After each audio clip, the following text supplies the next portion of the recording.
Hey guys, October was pretty crazy for Kickstarters, and I'd love to tell you November will be a bit better. And well, it will. There's still plenty coming out, but the heavy hitters are taking a break, which is kind of nice. I wouldn't let your guard down though. I imagine they are regrouping for a second wave of attacks at the end of the year. The best defense is knowledge because it's power or something like that. Whatever, let's just get started.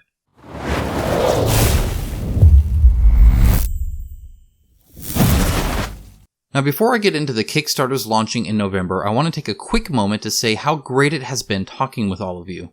In case you missed it, I reached 1 million views, and to celebrate, I gave away a copy of Oathsworn Into the Deepwood. I then took the time to read 1,600 plus comments and respond to some by text and some in a video where I announced the winner. It was a lot of fun speaking with all of you, and I'm incredibly proud of the wonderful community we have made here. If you didn't know, it's probably because you aren't subscribed. You might want to consider that for future videos like this, and if nothing else, for the great community here on this channel. Okay, I've not been feeling well lately, so let's just jump into this. As always, let's start with the Kickstarter launches in November. Everything mentioned will be listed down in the description below with a convenient link for you, so be sure to check those out if anything piques your interest.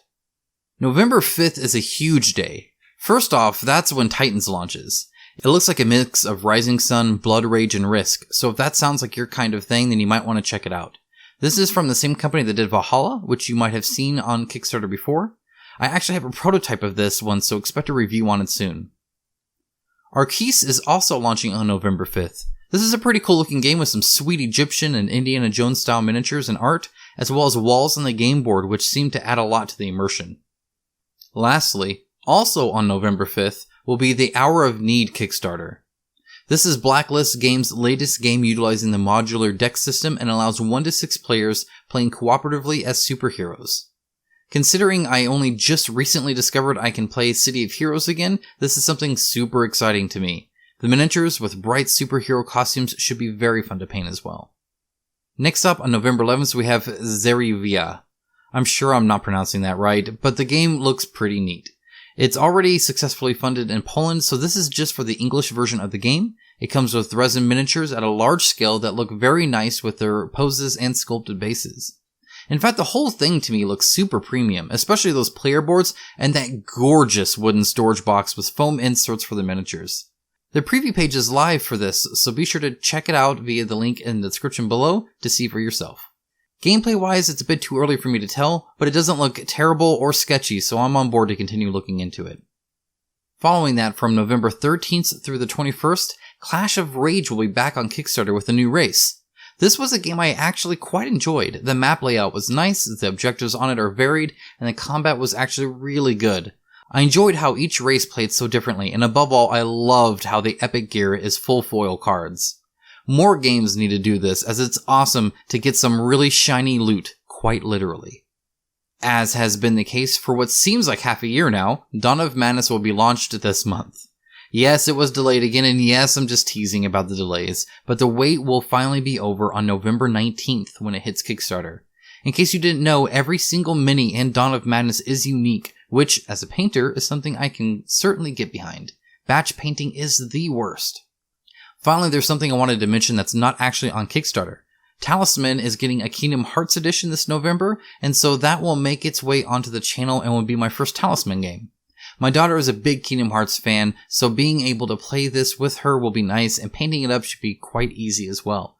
Let me know in the comments below how Kickstarter specific you want these videos. Moving right along, we'll note the campaign's ending in November. The big one is certainly Oathsworn Into the Deepwood, that is ending on November 5th. If you want in on the game, now's the time to do it. They went with daily unlocks and actually unlocked multiple things each day, so there is a ton of content now, from more heroes, more enemy encounters, more locations, more chapters, just a ton of stuff. Heck, even I'm in the game now. Check out the link in the description below to see for yourself. Zombicide 2nd Edition also ends on November 5th. Village Attack's Grim Dynasty ends the next day on November 6th. There's a lot more on offer there now as well. I feel this one got overlooked somewhat, so be sure to check it out as well. Next up is Runeljaw, which is ending on November 11th. They are busy unlocking component upgrades, new heroes and enemies, as well as their miniatures and more. One of the heroes has a pet wolf, and the miniature for that wolf will unlock soon, and I'm a sucker for wolves. Lining up perfectly, League of Infamy ends their campaign the next day on November 12th. This is by Mantic Games of Hellboy fame. I don't know much about the gameplay, but the concept seems really enjoyable. Essentially, you're playing kind of like a group of Suicide Squad, so a bunch of bad guys teamed up together. It describes itself as a, and I quote, occasionally cooperative dungeon crawler for up to 5 players. Finally, after a small break, Infinity Defiance ends on November 19th. This was a game I would have loved to cover more, as I think the Infinity line of miniatures looks fantastic, but even the day before it launched, they had a coming soon sticker for Kickstarter. Sooner or later, these companies need to start telling me when they're launching. Hopefully, at least. Anyway, one thing to note here is that this is very much a board game and not a tabletop game, and the miniatures are made of metal, so not something you usually get on Kickstarter. I'm sure they'll be nice and premium. Lastly is Chronicles of Drunagor Age of Darkness, which ends on November 27th. Again, another unique style dungeon crawler. This one has a fully 3D map and lots of investigation in certain areas of the game board, which is pretty neat. Okay, so now it's time for everyone's favorite long-winded list, the late pledges list. You can still late pledge Aetherfields, Super Fantasy Brawl, Teenage Mutant Ninja Turtles City Fall, Madara, Street Fighter the Miniatures Game, Sword and Sorcery Ancient Chronicles, Battletech Clan Invasion, Oko Chronicles, Chronicle X, Shadows of Brimstone Adventures, Kingdom Rush Rift in Time, Valor and Villainy, The Everrain, Waste Knights 2nd Edition, Aeon Trespass Odyssey, and the Isofarian Guard. Ending the video, we should go over some Kickstarter updates. First things first, the Aetherfields Pledge Manager will actually launch by the end of the first week of November. Similarly, Aeon Trespass Odyssey's Pledge Manager will open late November or possibly early December because they want to avoid Black Friday. Ankh, CMON's last game in Eric Lang's mythological trinity of games, was delayed until early 2020 for Kickstarter. Seeing the gameplay demo, I imagine it's because CMON got all the minis done and painted, but didn't get any of the art beyond the cover, so they need to work on that before hitting Kickstarter. I think that's a big testament to how games by the big companies are advertised to us. They talk about the game in text and show you miniatures, and that's it. So that's what's done first. I'm not getting on CMON here for this per se, I just think it's important for us to realize how game development for Kickstarter works now. Minis and draft rules, with art and any other components added last. Because all you really need for Kickstarter is a basic idea of gameplay and pretty minis. And if your minis are pretty enough, perhaps not even the basic idea. On a personal side note, this is what makes Day 1 Details videos series so difficult. It is actually quite rare that there is enough actual gameplay information available for me to write my gameplay section of the video before the Kickstarter launches. More often than not, it's just a bunch of pictures of some 3D renders with some lore fluff and an elevator pitch of the idea. With this in mind, CMON is actually one of the better companies since they started writing their development blogs in the weeks leading up to the Kickstarter launch. Okay. Back on track.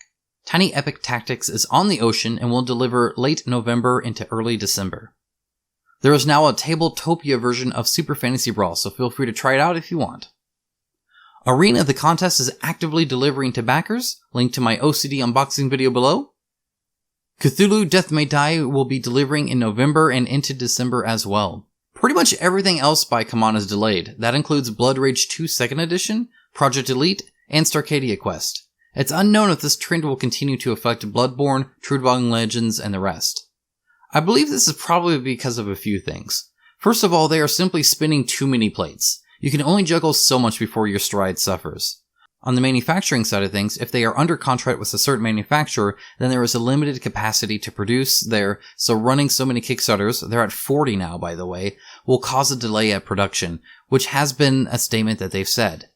It could also mean that as they finalize the games, it just takes longer as the same amount of resources, playtesters, designers, technical writers, graphic artists, etc., now have to wrap up a handful of games instead of just 1 or 2.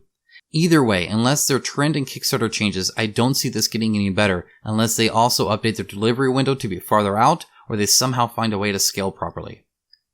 The Red Joker, the creators behind Oko Chronicles, will release their next Kickstarter in Q1 of next year.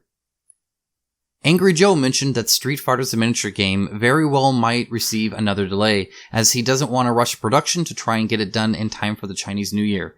That being said, they are getting very close. Alrighty, that's that. A lot of updates for sure, but it feels about right for this time of year. Before I close out, I have a quick question for you guys. What do you feel about a new quick segment where I list Kickstarters that are looming on the horizon? As I said earlier, many times companies will stick to a coming soon sticker on an announcement so we know it's coming, just not when. Would you like to hear about those?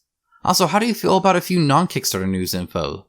For instance, I know that Darksiders The Forbidden Land is a miniature board game based on the Darksiders video game series that's only available within the Darksiders Genesis Niflheim edition that comes out December of this year on PC and February on the consoles. It's the only way to get the board game, so it's not Kickstarter or anything like that. For whatever reason, THQ Nordic loves to make board games you can't actually buy. Anyway, as I said, is this sort of info something you guys would want to see in the future? Let me know. And with that, you're up to date and ready to tackle November's temptations. As always, a huge shout out to my patrons. They make much of this possible, and if you're interested in some fun rewards as well, you might want to check it out. I'll be playing Oathsworn with several of them on November 3rd, for instance, so sometimes there's some pretty cool perks. Regardless, thanks for watching. As always, guys, I hope you have a fantastic day, and I'll talk to you soon.